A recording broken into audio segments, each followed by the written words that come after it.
গরম লাগছিল।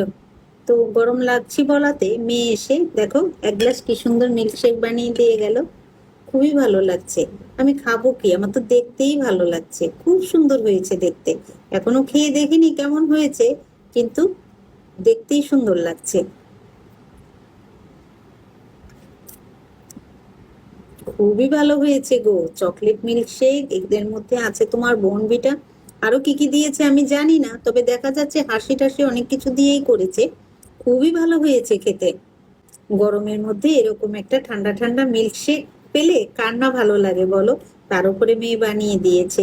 তো চলো দেখে নাও আমার মেয়েকে এরকম মিল্কশেকটা বানালো। ভিডিওটা আমি করিনি, তবে আমি এর ভিডিও একটা করব, যেহেতু মেয়ে বানানো শিখেছে এর ভিডিও একটা দেব। তোমরা এই লুকটাই দেখে নাও এখন, কত সুন্দর করে বানিয়েছে, দেখতে খুব সুন্দর হয়েছে এবং খুবই ভালো লাগছে, খেতেও টেস্ট আছে। তো আমি এখন এনজয় করি আমার মিল্কশেকটা। তো বন্ধুরা, আমি কি কিছু ভুল বলেছি বলো? লুকটা কেমন লাগছে তোমাদের? তোমরা জানিও কিন্তু, তাহলে আমার মেয়ে কিন্তু খুব উৎসাহ পাবে।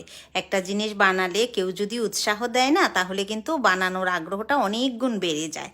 তো কেমন লাগলো তোমরা অবশ্যই কমেন্ট করে বলো।